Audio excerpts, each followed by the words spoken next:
Hey beloveds, welcome to today's episode of the Living Consciously podcast with me, Yvette Ratshikhopha, also known as Yvette Alu on digital platforms.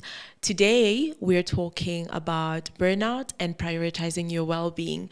This is a topic that I'm quite passionate about because I suffered burnout and I had to recover from it. And also, I'm not going to just be talking about from my perspective as a life coach. I'm going to be speaking about like my personal experience, and my guest as well, who is a dietitian. She will be also sharing it about from that perspective as well. So do stay tuned. We're going to cover everything burnout, recovery from burnout, and how you can just get back to feeling like yourself again, feeling motivated, and getting to the other side of burnout.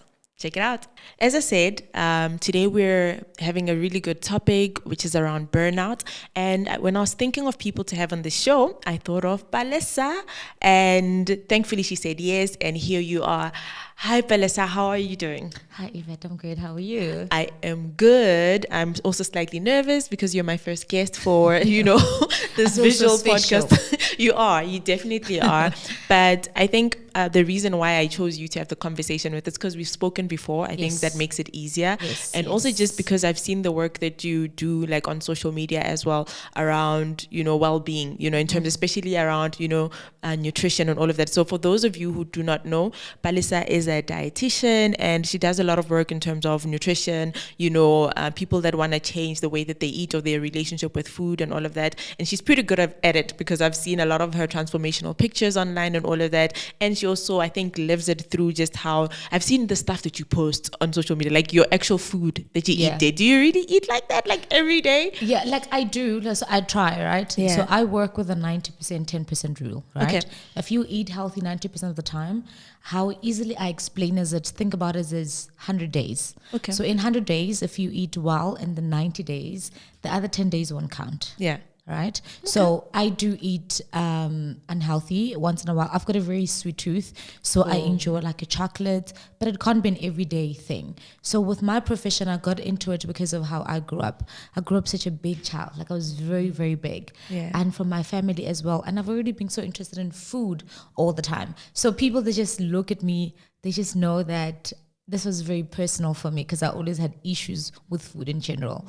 So yeah, I do eat healthy, but I use the 90-10 rule. 90-10 rule. I haven't heard of that before, but I created think, it myself. Oh, really? So you should patent it actually, because I think I eat like that because I grew up Venda. So, people from Limpopo, we eat pap, we eat morogo. We don't often eat, like in my family specifically, my mom, we'd eat like morogo every day, we never had, and she also, I don't think my mom was into like junk food and stuff like that. It was only maybe for your lunchbox and things like that. So I kind of grew up like that. So I think I do that as well. And I've gone through seasons of like being a vegan and not being a vegan, so I'm just like, as long as I'm not, when I'm going out, that's when, like if I'm eating out, that's when I can eat, whatever. But if I'm at home, my day to day is basically, it's very healthy. Like people come over and they're like, oh, you're so healthy. And I'm like, this is just my normal food. But thank you for explaining that. The 90-10 rule. I think it just makes it a little bit easier for people to not think, oh my gosh, I'm never going to eat pizza again. I'm going to, no, don't do that to yourself, right? Keep it healthy. It's the same thing as working. We work Monday to Friday. That's why there's Saturday and Sunday so that you can rest. Think about it that way. I mean, there's other health professionals don't agree with that. I have my own rules. So I agree with that because you just need to make it as normal as possible until it is now your lifestyle where you are at a point where you're eating healthy 24/7, because that's what we want you to do at the end of the day. But too much of anything is not too good for you, right? Yeah. So a little bit, and also still control your portions, still control how you cook and all of that. Keep it as little as possible. I think what you're saying is so true, because a lot of times when we focus on depriving ourselves, right, we then move towards like these two extremes, you're either on some hectic diet or you're not, like, you're either like on the hectic diet and then you kind of, what is it when you backslide? What do they call it again? When you're like, you fall off the wagon then you're back to eating a lot of junk full time and then you move. So it's like just finding that balance. Yeah. So I want to push balanced lifestyle with everything in me, and that's why even on my personal page, for those who follow me, they know one day I post water, tomorrow I'm posting champagne, the next day I'm posting juice or anything like that, because I don't want to have this perfect because that doesn't exist. That's true. It doesn't exist at all. And today's mental the World Mental Health Day, right? And I've noticed how also that affects people mentally once they start being on their journey, and then like after a couple of days it's like, oh my gosh, I fell off, I feel so terrible, then they sick and dip in depression. But they don't know that it is okay to have that, just that one bad day when you order takeouts and you enjoy your burger and pick yourself up again tomorrow. It's I okay. totally agree with that. Like, it's about creating from balance, you know, and not being so hard on ourselves, you know. And I think because of social media as well, you know, I mean, you decide how you use it and what you consume. But at the same time, it's like a lot of us don't put out our full lives. You know what I'm saying? People post themselves only when they're working out, not when they're eating the chocolate, you know, and then other people consume them. They're like, oh, I'm not doing well. Look at Yvette, you know, look at how she looks and how she eats every day. Look, I'm sure she writes in her journal every day. I'm like, guys, if only you knew. Like, you know, there's so many. It's okay to sit and watch Netflix like the whole day and once in a month. It is okay. Exactly. I think that's what we need to. You're in the space of wellness as well. I've been following you for so many years. You've done great work for me, emotionally, mentally, and you know. And for me, I used to just like live, you know. Every day is every day. Like I'm just doing whatever. But once you start to taking care of yourself to that extent, that's where your fitness comes in. That's where your health comes in. But the most important thing that we always never look at is the one that you just mentioned, like writing in your journal. It is important, but doesn't mean you have to do it every day, because that's not possible. That's true. That's true. And also just doing it in your own way. Like there's no one size fits all. And that's why for me, like even when I do my coaching, it's every client is different, you know, not that like we don't. And that's why it's important to listen to yourself and see how you're feeling, what you need, and understand that, and then take it from there. I definitely don't journal every day. You know, I'm always in my thoughts, you know, but there's moments where I need it. And then that's when I do it. And I always say that because people ask me like, how do you journal? How do you do this? And I'm like, okay, what structure will work for you? What's reasonable for you? You know, I can journal 7 days a week. For someone, it's once a week is fine. All of that jazz, right? So one of the things that I want to talk to you about today is burnout, you know, and as we talk about prioritizing your well-being, all of that, have you suffered burnout before? What was that journey for you like, and how did you kind of get yourself out of it? Okay, so I'm firstly going to explain the different types of burnouts that I've personal experience and also in my line of profession as well, where people come into, we have a consultation, and you know, I like to just go a little bit more deeper, because with lifestyle doesn't just start on the top with what you're eating, but it also starts how you're feeling emotionally, mentally. Are you ready to go into the journey that we want to go to? So I had burnout, you know this because I consulted you the beginning of this year. So there is different types according to me. So there's the physical burnout, and then there's emotional burnout. So for me, I had the emotional burnout, which definitely now affected me physically. And now this is something that I've never spoken to anybody, because this was a point where in my life I was experiencing so much, right? I had a very difficult childhood that I did not realize, you know, until I started stepping into the mental health and reading more, and also seeing your posts as well. Like you will talk about childhood trauma and you say this, I'm like, wait, this is me, you know, and you will talk about certain behaviors as well. And I would be like, this is me. You know, you talk about other people and what other people do to other people. And I was that person who's doing that to other people. And I didn't even know that I'm toxic. I didn't know that I was narcissistic. I didn't know that, you know, with the relationships around me, everything was just so centered around me. But like now, at a point that came from me being a child that had to take care of themselves. So everything was just, you need to protect yourself first. There's nobody that comes before you, but you know, it's just you first, the other person next. So I always had such a very big wall. And until I got to a point where I couldn't live like that anymore. It was weighing heavy on me. And, you know, when you say they like you're strong, right? My mom is disabled. So I stayed in a home for the disability for like 5 years with my mom. And that was normal for me. But when I look back and I saw that there's a lot of stuff that happened at that home that affected me. Growing up as a child with a mother that is... you know, physically disabled, she couldn't meet certain needs in the way that you needed as a parent, right? So those things I didn't know, that was just there at the back of my mind. But because I was told, oh, you're so strong and this, I wore that until I couldn't wear it anymore. I couldn't do anything. Nothing made me happy. I mean, those who know me know that I returned my car in Jan this year, and I went on social media and I was just like, I felt like I did not belong. Like I would get into my car, it was this glamorous car, and I was started, and I would say I went into a bit of depression, and for me it was like, I just feel like I don't belong. This is when I contacted you, and I was just in a very dark space. Yeah. For me, that was burnout, because the whole of December I didn't go anywhere. Remember, I only went out the first week of December, and I would be around people. You were isolated. And I would just feel like I'm alone. There was no one around me, but there was people there. I ended my relationship as well for reasons that only me knows, you know, that I don't want to get into. Yeah. But then that's when I saw that I'm not okay. What emotions were present for you when you were going through that emotional burnout? I think maybe a lot of people, you know, because it's sometimes we hear these things like burnout and you're like, that's not me. You know, childhood trauma, that's not me. You know, this and that, that's not me. You know, narcissism, that could never be me, you know? So what were the emotions that you were feeling at that time when that made you to see that, or if you could just remember or dig into your memory, what were you experiencing mostly in your emotional, you know, space that caused you to like, what were you feeling mostly around that period? So with going back, because I did a lot of self-work before I even, you know, spoke to you as well, and I read like a lot of books because I couldn't understand but I knew I was not okay. So I could not sleep. That was number one.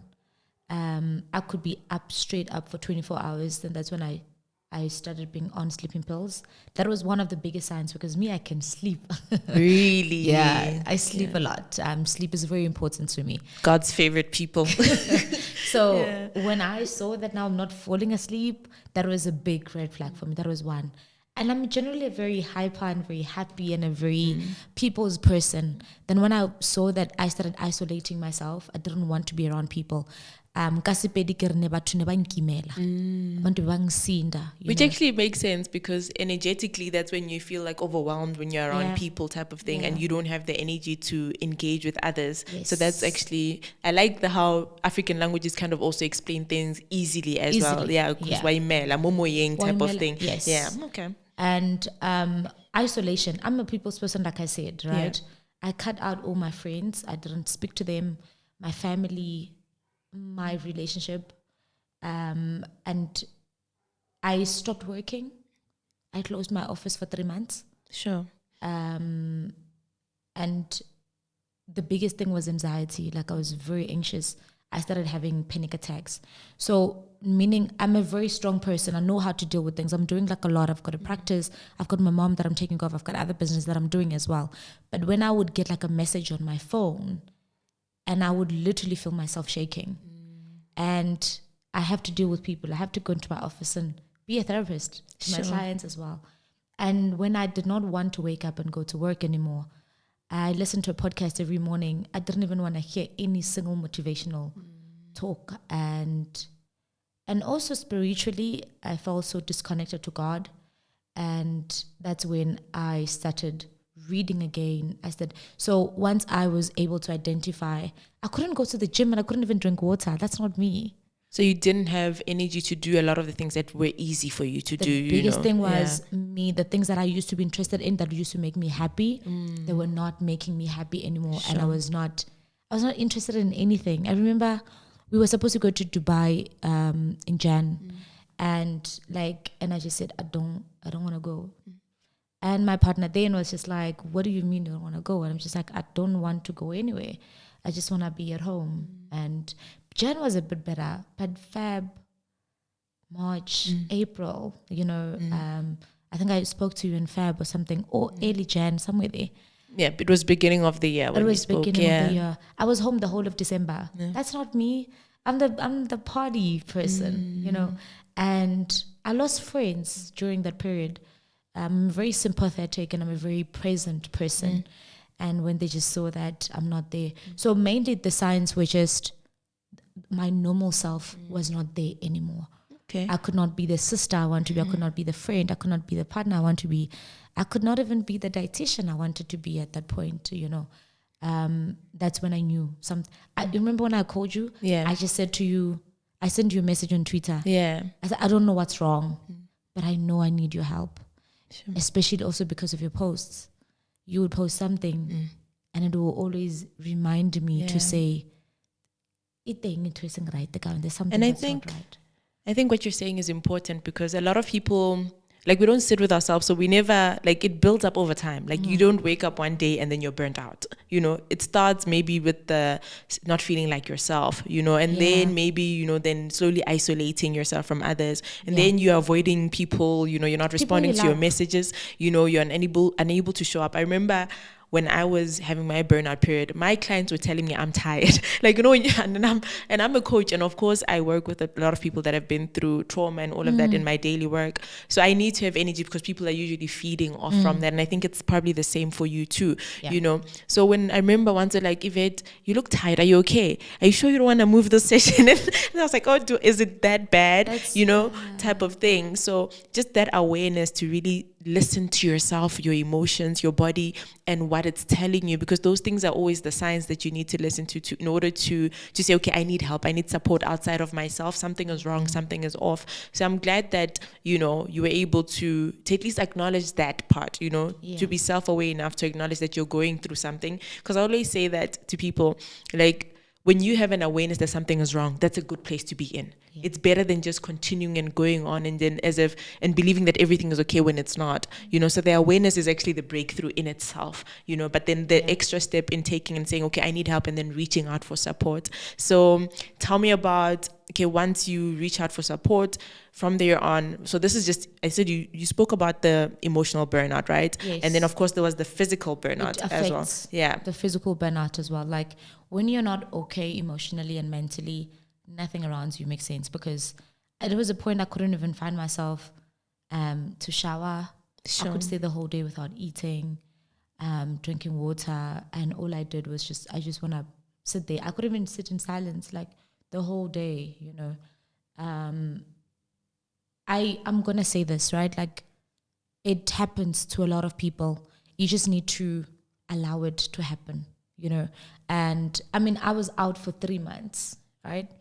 That is long, though. I just don't say that. Like, look, find a solution a little bit more quicker than that. Because the thing people always say is that I can't afford to take leave because, you know, I can't afford to do this. I can't afford to take one day off. I can't afford to go see a therapist. I can't afford to go do this. But the cost of it and the reparation work takes so much longer when you ignore that feeling. And I think people aren't, you know, when you burn out, you burn out, you know, type of thing. Because I know it took me over a year actually to recover from my burnout. I just didn't take leave, you know. I just slowed down like everything. I moved from taking maybe, because I pace my sessions, but I moved, especially because of COVID and a lot of people, you know, were stuck in their traumas, you know, the way everything was, you know, everybody needed a coach basically, and everybody was now aware of their trauma and anxiety and all of that. So I remember I would have like back-to-back sessions. I moved that to like having one session a week, you know, and I had to like literally, one session a week. That was like I couldn't do a day. Even now I can't do a session every single day. I do maybe a few days a week, and then Mondays I'm off and other days I'm off, you know, until my capacity rebuilt. But it's because I didn't listen. Like my hair was falling out. Like it was bad.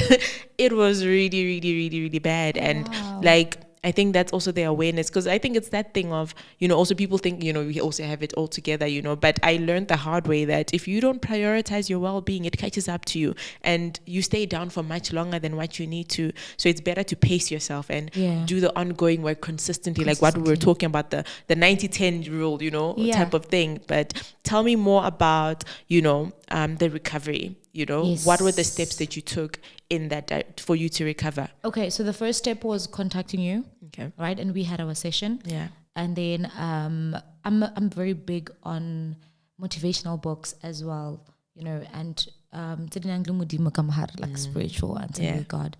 So I used to listen to a podcast, Joel Osteen, a lot. He releases like everyday sermons, you know, and then I would listen to that. And then obviously I got hold of a psychologist, and then I went for therapy for quite some time, right? I still didn't finish my sessions because then that's when I realized, and now I know that there's certain things that happen to me that I'm just like, for all these years, I was pretending like they didn't happen, but now having to sit in them, and therapy for me was intense. And also for somebody that stays alone, remember I was alone now. I had like rejected everyone. I deleted social media. Like I was off the radar. Even my own mother couldn't even get hold of me, because I just did not have the capacity to even talk to anybody else, because I could not give them what I didn't have. And I didn't want also people to be there for me, because I didn't even know what I wanted from them. Yeah. Right? Because I couldn't even give myself anything. So I'd go to therapy, which for me was one thing that really helped me. I got meds, but they were like just over the counter, and also the supplements as well that I got. Yeah. And the journey to recovery was seeing a therapist. After I spoke to you, I saw a therapist. And then dealing with it every day. It was work. I would cry. Driving from my therapist to home every day, that was exhausting emotionally.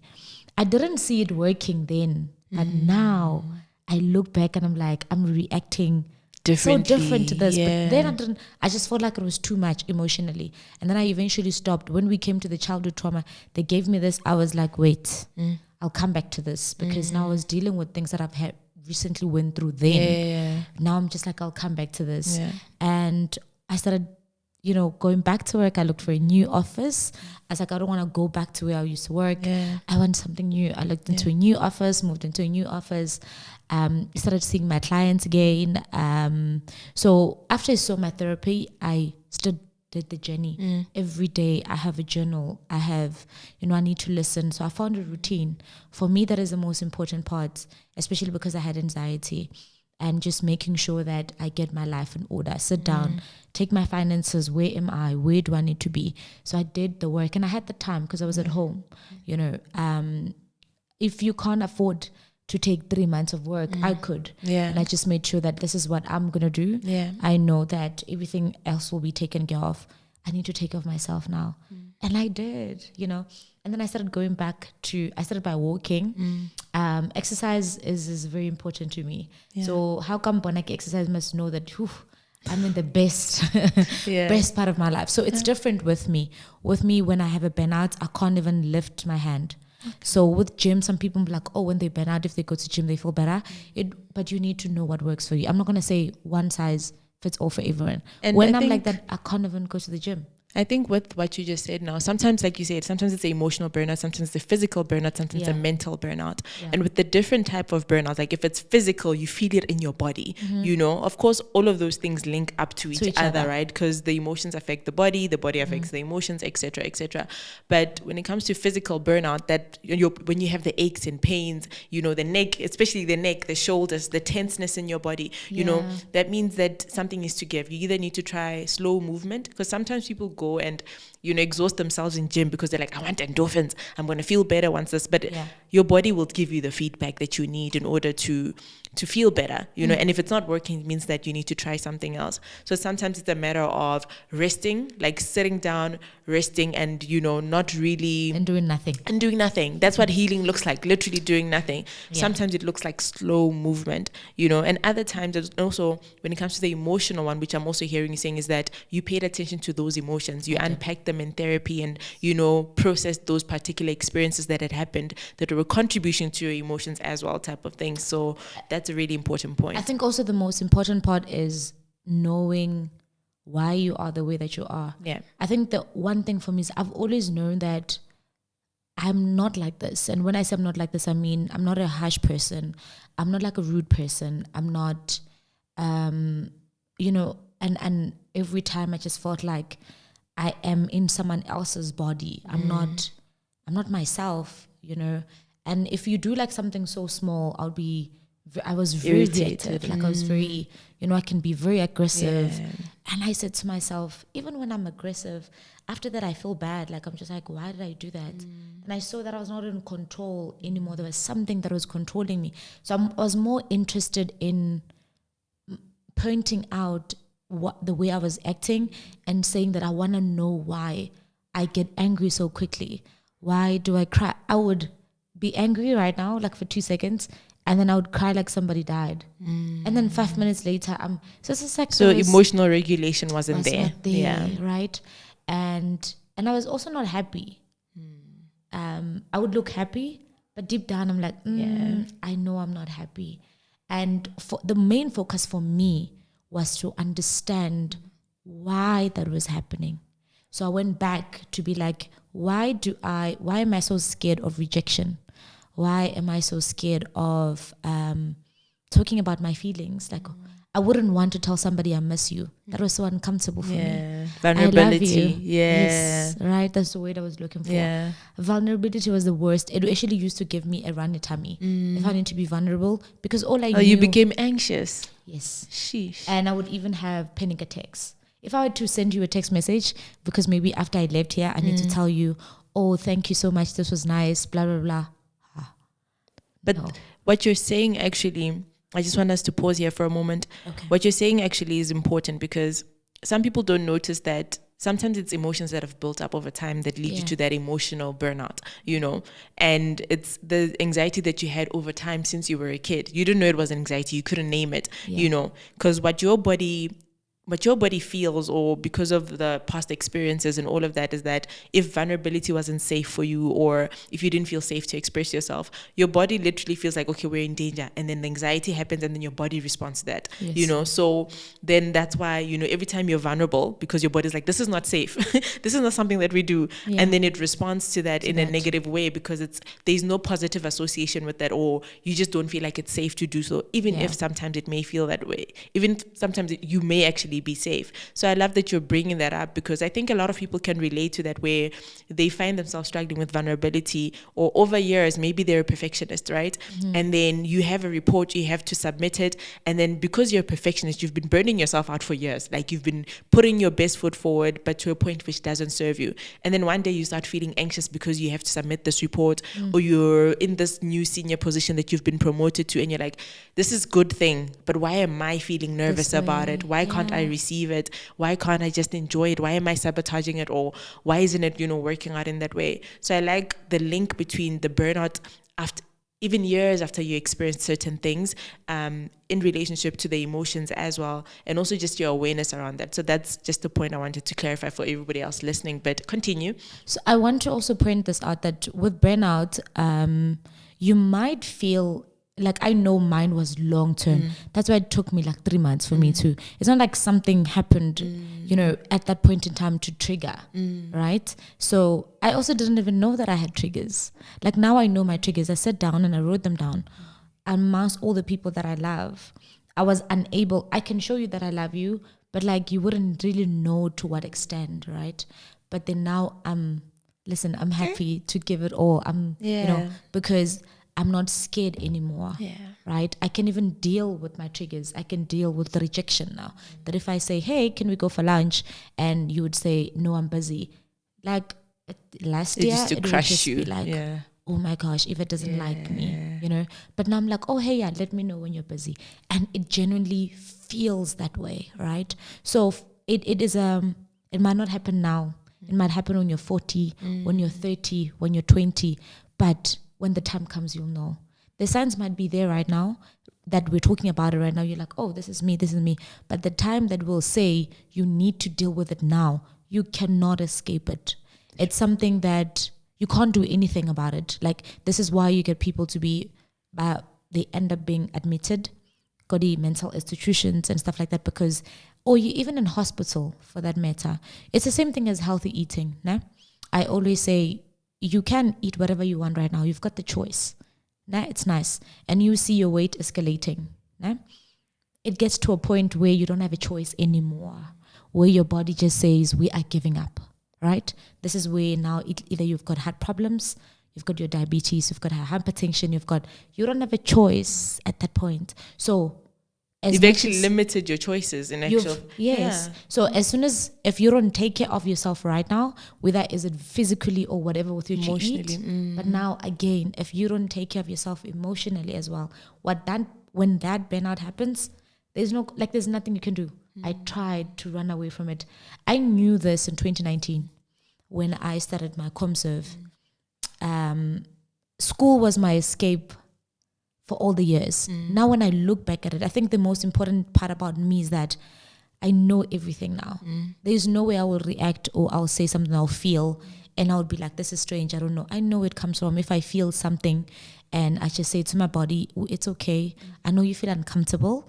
I know, but it's okay. It's a safe space. That affirmation of self, which also regulates your nervous system, because the inner child or the inner voice is like, oh, they're rejecting us. They don't like us. We're going to do bad at this. You know, all those negative thoughts. And then just affirming yourself and validating yourself. And also just the self-awareness to know that, oh, like you said earlier on about the friend, if they reject you with the lunch or just say no, it's actually not rejection. It's just, you know, they're practicing their autonomy. Yeah, they're busy, you know. I lost my friend. Like, we literally didn't speak with my best friend for so many. We recently got back together now because when I needed her the most at that point in time, she could not. I actually called her and she didn't pick up, and I needed somebody to talk to at that point in time. And this was when I'm like trying to say, okay, I'm going to try and speak more because I never really used to. And she was not available. She's an attorney. And when I called her, she was not ready and she was not available. I called like in the 2 hours. I called her, she didn't pick up. And I sent her a message, like, you know, to be like, yeah, whenever I'm looking for you, you're not available, this and this and this and that. And then she came back to me and then she said, friend, I understand what's going on, but you need to know that I cannot be available at the time in which you need me all the time. And I think that's a part of healing that people aren't aware of, where, like, first of all, the trauma brain internalizes everything. Everything is personal. You take it personally. Yeah. But when you heal, you stop taking it personally as well. And you also respect, like, just as you learn to set boundaries, you learn to respect other people's boundaries. Just as you learn your capacity, you learn to respect other people's capacity as well. You also learn to communicate better. That to be like, hey, I tried calling you. I need you for 1, 2, 3, 1, 2, 3. Please do get back to me. And then you leave it comfortably. Sometimes they get back to you 5 hours later. You even forgot that you sent the message. That's when I knew that I'm in a better state, at a better place with myself. On that note, I want us to talk about, I wish I could have you here all day, but we don't have much time. But before we end, I want to talk about, as a dietitian as well, because you're a dietitian. I hope I mentioned that. Yes. Palesa is a dietitian. She's an amazing one. I think your offices are in Grayston Drive at UMAD in Sandton. Yes. Okay. Yes. So she's the person that you go to, and I've seen her work, and she does a really good job. But I really want to talk about recovery from burnout from a nutrition perspective, you know, and you know how, because I think, okay, when I was going through burnout, right, this is when I was working with this brand Solal, right? Yes. And they make, you know, they have a burnout supplement and all of that.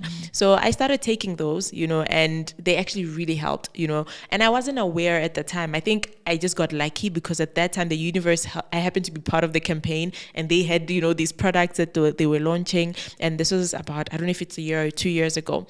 And then I got the product and I took them daily, and I started to feel better as well. I don't think people are aware of how much nutrition is important when you're healing your mind and your body. Like when you're struggling with sleep, things like magnesium and what do you call it, the stuff that helps you to increase your serotonin, all of that stuff. So let's talk about how important nutrition is when you're recovering from burnout. Okay, so at first things first, I just want to talk about easing yourself into it. Okay. Remember, when you're in burnout, in most cases, you don't have the energy or anything like that. So now you have to focus on getting the energy up. First things first, I know it's difficult. Please eat. That's number one, right? Eating burgers and chips and all of that is not like going to give you the sufficient energy that you're looking for. So you need food that are full with nutrients, right? Like we mentioned, your magnesiums, your vitamin C's, your vitamin D's, and vitamin B is very important, especially for the energy complex. Exactly. And also regulates your hormones as well, right? So you need to focus on food that are going to give you the nutrients that you're looking for. And as you eat healthier, guys, it really does improve your mood. You feel like you did something for yourself. So with healthy eating, just focusing on eating at least like a healthy breakfast, healthy lunch, and healthy dinner, you know, and on all those days, you are burnout, you are not doing anything. But when you're thinking about it, like, oh, I ate well, it literally does give you a tick to feel like I've done something better. So if we're looking into supplements, actually there's a supplement that I once got from Soleil. It's called 5-HT1. The anxiety. Like is it that. HT1 or HTP? I'm not sure. It's an HTP. The anxiety something. one. Yes. 5-HTP. Is it 5-HTP? Yes, 5. I think I have it. Is it? If this is not it. Oh, this is the burnout one. I have it somewhere here. But so that's when I heard of the brand Soleil. Yeah. And I got those ones as well. So people always feel like getting medication and supplements, maybe we all need help, right? We all need help. And with supplements, I'm a dietitian, yes, right?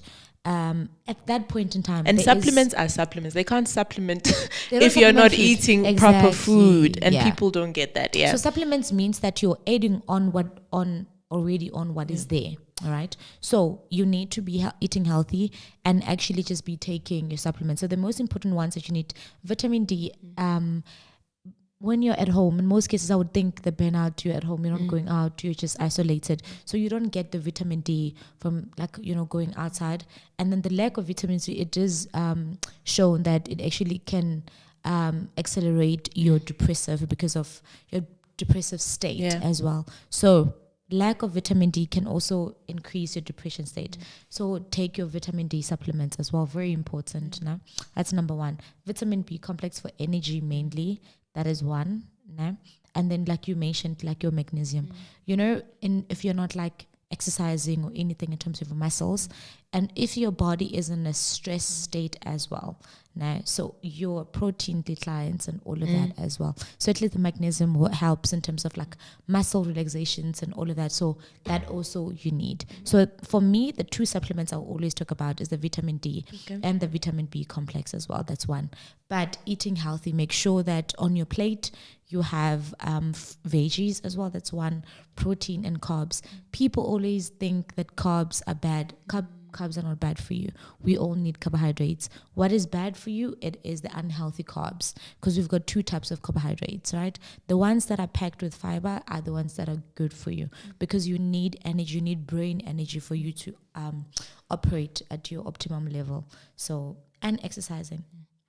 Thank you for breaking that down. I think specifically, I think people when they think of supplements, they think we're being bougie, like, get daddy supplement. They think it's, I don't know. I think sometimes there's things that we think, like eating healthy, it's something that you do when you're not well, But for me, I know I'm a very healthy person. It's a lifestyle for me. It's not something I have to overthink. But I think, again, like I said, in my childhood, we eat morogo all the time. It's not a thing of, I have to overthink it before I do. We barely ate, too much meat. But I also I've had to learn to eat more protein as well, things like that, But I think when we think of stuff like magnesium, when those aches and pains in your neck, and all of that, vitamin B, I remember I had period pains actually, and I took it and they actually like decreased, like the back pain, all of that stuff. So there's so many things that supplements have, like, but they assist in your nutrition and your journey as well. And don't wait until you're in the burnout in order to do those things. Go get a health check what vitamins you're missing.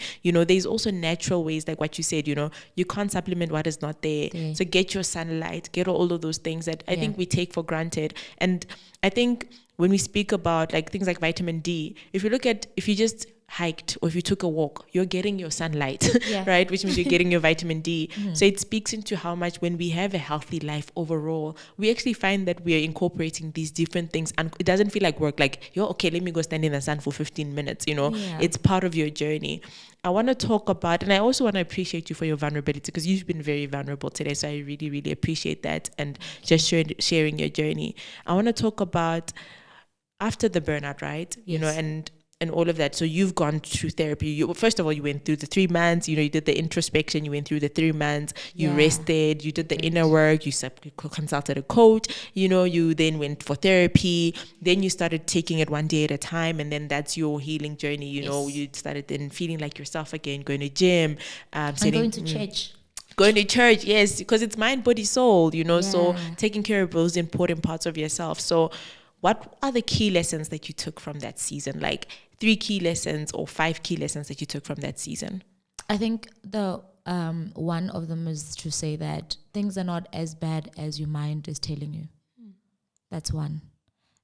Because this comes from anxiety and overthinking. So my anxiety was caused by overthinking. and making this glass of water look like an ocean in my mind when it actually doesn't. Number 2, talk to someone.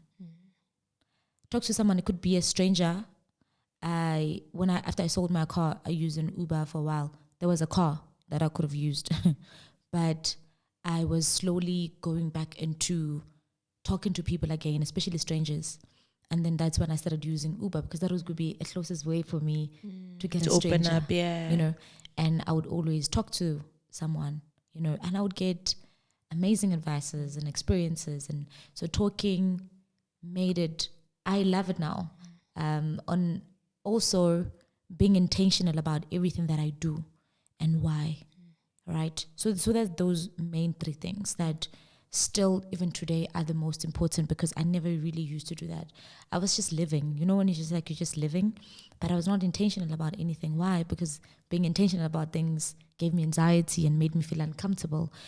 If I want something, I wouldn't put it out there and write it down and say, by Monday, I would have wanted to achieve this.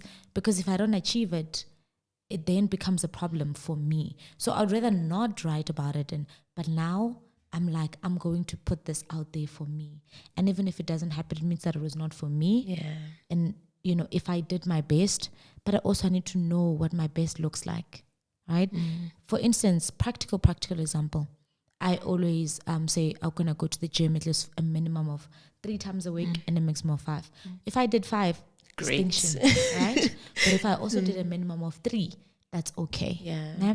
And there's sometimes a lot of things that happen in between that don't allow me to go to the gym, because maybe I was planning to go to the gym at 7. I still run all my social media pages. I need to check with the office. I need a lot. So I can't really go that very early. Now I'm planning to go at 7. I got a call at the office that we have a meeting at this time, or I have to drive and go somewhere because of my other things that I'm doing. And now I'm at a place to be like, oh, I didn't do this because of this, and I'm okay with it, right? So the self-work also is everything. No one is going to help you but you. A therapist and Yvette are there, yes, but you still have to go back and do the work. And it's not a once-off thing. It's an everyday It's a lifelong thing, because life is constantly happening. Yeah. Commitment. Like, you can't say, I've stopped now. Oh, I'm okay. I went to therapy. I'm okay. No. I still go back. Not every day, like maybe twice in a week. And I say, Palesa, you did well today. Why? Because I bumped into somebody who triggered me. But I did not let that get to me. Yeah. I still remained true to me, because now I know who I am. I sat down and I said, Palesa, who are you? Who do you want to be? No matter the circumstances. And I said, this is the person I want to be. And now I'm happy with that. I'm happy with the fact that I don't have to be hard anymore. I'm back to my soft self again. And for me, that was very hard to be soft, because I didn't know how that looked like. Yeah. Because growing up, I just had to be very strong and very hard. I get emotional because I didn't think this would be me today. Yeah. Where I don't have to be angry anymore. Yeah. Where I can be myself. Yeah. I can be a good friend. I can be a good partner. I could be a good daughter to my mother. You know, I could be a good sister to my brother. And this is in terms of me showing up the way I've always wanted to show up, without me being scared of what's going to happen after. Yeah. I'm not concerned about that anymore. I live for now and just make sure mine is opposite. With a lot of people, they were saying to me, if I have a conversation with them, they were like, yeah, I used to always make sure that everybody around me is fine. And I was never concerned about me. I was like, I was concerned about me only, and not everybody else around me. Because if I don't concern myself about you, then I don't care what's happening to you, then it's fine. You don't get hurt because you don't care too much. Exactly, Yeah. right? And that's how I would navigate all my relationships. That even if something happens, I really don't care. But I actually did care. It's just that I wanted to pretend like I don't care. But now I can say I care and be okay with me caring. Now I can say I love you first without me feeling weird about it, because that's how I feel. I wouldn't say I love you. What do you mean like I love you? Why would I say that? You know, even though I felt it, you could see it in my actions, but You were one of those. I do it all the time. I show you. You were one of those, right? Yeah. So with me, it was the opposite. Yeah. I was looking out for myself and not for people around. So when I've noticed with a lot of people, it's more of I give, and I don't receive back. With me, I was only receiving and I was not giving. But when I realized that it's not that I am that way, I was protecting myself.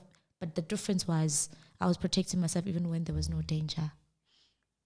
That is where the difference with me was. Then I started saying that I'm able to say, red flag, yes, that's okay. But now even it's a green flag, I say I welcome it with both hands. And even if whatever happens, I'm happy with the decision that I've made. So I can cry again. Like I was a tough girl. But now I'm like, it's okay to have emotions. It's okay to smile. It's okay to take care of others. You know, it's okay to go out of the way to help other people. Why? Because people around me have always went out of their ways to help me. I just couldn't recognize it. You would literally buy me something and I would just be like, thank you. And I keep it moving. And I think people, here's the reason why I don't judge, right? Especially because I'm a coach, one. But definitely because people's healing journeys look different. Sometimes someone who grew up without money, you'll find them spending and be like, someone will label them as materialistic because they don't understand their context. You know, someone who has walls up, you'll be like, oh, you're so hard, you're so this.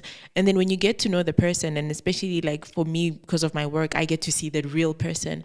It's like, oh, you went through experiences that made you feel like it's not okay to be vulnerable, or that made you fear people leaving, or fear caring too much, or being taken for granted, or whatever it is, or made you feel like you have to have a wall up, you know. But on the outside, it doesn't look like that. They just see somebody who's like, you know, I don't care, but you care so much that you want to act like you don't care. So that you don't get hurt, you know. And it's like, that's what trauma does. It makes you do the opposite of what you actually want, you know. And I applaud you for the healing work that you've done. Like, I'm so happy to hear that you've been so intentional about your journey, you know, like what you said, nobody's coming to save you. You went there and gave yourself the healing that you needed. You know, you asked for the support that you needed so that you can live the life that's true to you, not true to the trauma or the inner child that was wounded, you know, but true to the version of yourself that you want to be. And that's when your true and authentic self showed up, you know, the real Palesa that you know, that you can also enjoy, you know. And I think there's this, I don't know what I was watching, but there's this thing about depression being deep rest, right? I don't know, they call it deep rest something, but because your body, your life experiences pushes you to slow down so you can actually listen to yourself and go within. And then on the other side, the true you. We don't always have to go through that to get to the other side. And, you know, I'm not talking about like clinical depression. I'm talking about like what we're talking about in terms of like burnout and some of these experiences that lead us to a place where we feel broken down, a place where we're like, you know, we have no choice but to look within. And through looking within and doing the inner work, that's when the true authentic self comes out. And I think one thing that also came out while you were talking is that when you're in that season of burnout, and this is also for everybody listening, you need to have a vision of what you want to look like on the other side. If you don't have a vision, you can't see what the other side, you can't even imagine it. If you don't have a picture, you don't know what you're working towards. It's like, I know with my clients that have been through like heartbreak and stuff like that, I always say, but what do you want on the other side? What does better look like? Because if you can't imagine better, you think the last thing that you had is the best thing on the planet. So like just having a vision of what do I want to look like after this burnout? I want to have a healthy, balanced life. I want to have good relationships. I want to have a healthy relationship with myself. I want my inner dialogue to change. I want to feel good in my body, you know, and see it and feel it and taste it as well, you know, like literally with the nutrition. But you know, what you're saying this is that people with the emotions, because you're not able to see it, right? With your body, I'm like, I want to lose weight, I want to have a flat stomach, I want to have my legs like this, then you put in the work, then you start slowly seeing the progress. But with the emotions and the mental health part of it is that you will need to sit down and identify them. So with the body, you can go on the scale, you can go see me as a dietitian, and then I tell you. But the same thing with a psychologist and a life coach as well. When you are working with somebody like that, that's the only time when you're able to check in and say, hey, but they're not there every day. It's not something that you can see with eyes. You can't test it with a machine. It must come from you. So you need to be able to identify a situation that happened. Like I said, the biggest thing for me was being able to identify my triggers. And then that when I am triggered now, how do I react? The Palesa that I want, the Palesa that is sitting here right now today, how do I want her to react? Not the Palesa that was there last year, not the wounded child one, but the Palesa that sits here that wants to be a parent one day. I think the biggest part for me was I'm getting into an age where I want to get married and have a child. And I said to myself, I don't think I'm ready emotionally to bring in someone into my space. But that was not me speaking. What do I mean? Because I've conditioned myself to say, I love my own space. I love staying alone because I've always been alone. So in order for me to be able to live in my aloneness, I needed to embrace it and say, I love it so much. But I actually didn't. It's the narrative that helps you support what keeps you comfortable. It's the narrative that keeps you comfortable in the habits that you've created because of trauma or past experiences or survival mode, basically. Survival mode, right? Yeah. So for me, it was saying that I actually do want to I would never say I want to get married and get kids, what?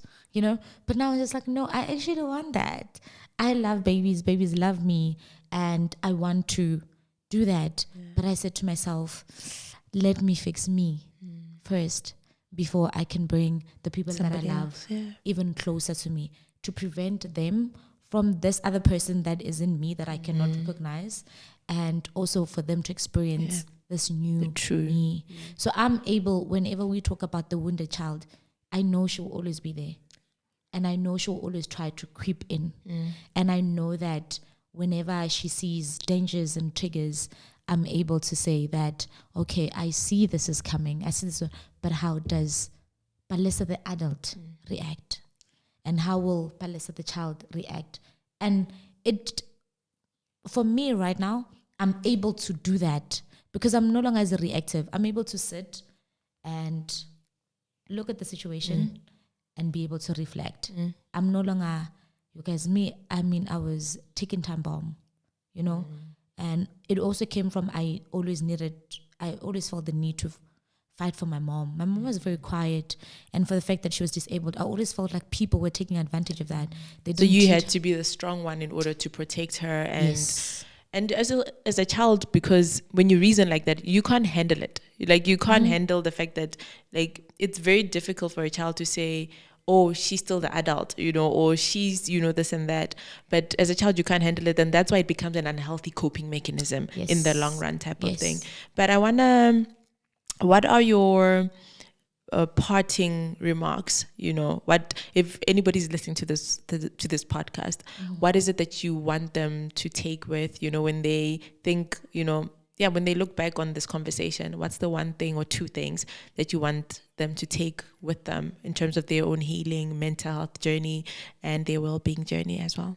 The biggest thing that I can say is that as people, we're different. So take the time to know yourself. Take the time. And when I say take the time, I'm saying every single day. Take the time to invest in you emotionally and your mental well-being. There is nothing, you'll look back and you'll realize that there is literally nothing that matters more than how you feel, than how you look, right? So how you feel and how you perceive life and all together. So invest in yourself, invest in how you feel, and invest in your healing journey. Just know that whatever that happened to you, whoever that did whatever that they did to you, or they don't define you as a person, you can still get out of it.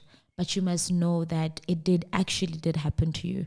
You were that person that actually went through that, right? But you are here today for a reason. You survived whatever that is that you survived for a reason. You don't have to carry it with you all the time. You don't have to carry it with. I think the other thing that makes people be so feeling not so good about themselves or depressed and whatever is because you want to carry these things that happen to you, accept them and acknowledge them, but don't make them who you are. And they mustn't change the person that you are, but provided that you know who you are. So and you can't know. Yeah, you can't be who you are if you don't know who you are. Yes. So thank you for that, Palesa. I think know yourself, invest in yourself, and really just accept that the things that have happened, because we can't say this didn't happen. It's part of the journey, but it doesn't define you. It doesn't define you. And you get to define yourself, and who you are is not defined by your past experiences.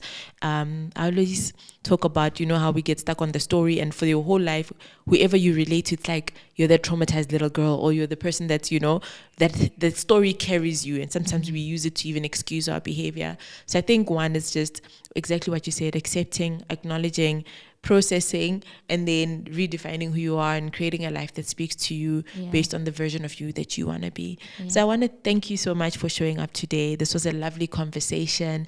Where can people find you if they want to engage with your work or consult with you? Yes, so we are on Instagram by the name Dietitian Palesa. So it's Dietitian with the T _ Palesa. And then that's on our Instagram page. And then we've got a lot of information there that you can read and go through our page. We do deal with weight loss, weight gain. We help also with lifestyle conditions like your diabetes, hypertension, cardiovascular diseases, and all of that. That's one. And also, obviously, we do the post-lipo care and the pre-lipo care as well. You find that there's a lot of people that go and like, oh, because that is the in thing right now. I want to do this, I want to do that, but they can't because their BMI is too high as well. So we also help those. And so that's where you can find me, or on our WhatsApp line if you want to do a consultation, or should you feel like you need more information before you can actually come for a consultation. So our number is 064-828-0641. We are based at 134 Grayston Drive at UMAD. That's where you can find us. Okay. I'm also on Twitter as well, and I remind people to drink water every minute. You do. I see your post and then I feel guilty, and I'm like, oh, let me go drink. I struggle with the water thing. So Dietitian Palesa. Thank you for those I always reminders. want to talk about how it came about that I do that. Can I just touch on that for a bit? 10 seconds. Reminding people. I was actually dehydrated myself. Like in 2019, I got sick and I was also peeling my skin, right? And I went to the doctor and they're like, there's nothing wrong with you. You're dehydrated. I'm like, what do you mean I'm dehydrated? They're like, you don't drink water. I was like, oh, I actually don't. I would probably drink 1 or 2 glasses. Then from that day, I became very intentional drinking water and changed my life. So I hope it changes yours too. Please drink water. Definitely. It's changed mine. You know, there's so many benefits to it apart from skin and all of that. Our body needs water. So thank you for sharing that. That's actually a good story, because people get sick because they just don't do that one thing sometimes. All right. Thank you, Palesa. I really, really appreciate you. I appreciate your energy. I appreciate your vulnerability. I appreciate you showing up. And I appreciate you being you today. And I really wish you all the best in your journey. Maybe we'll have another conversation in the future. Thank you for showing up. And that's it today, guys. Thank you so much for listening to this podcast. You can check it out on all the platforms.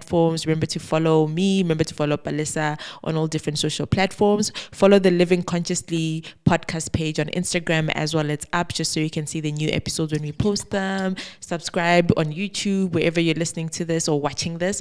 And we appreciate you too, just for listening and being here and showing up for yourself by investing the time and energy to just learn about wellness and healing. Sending you off with love. Remember to trust the process and trust in your own path and your own journey. Cheers. Bye. XOXO.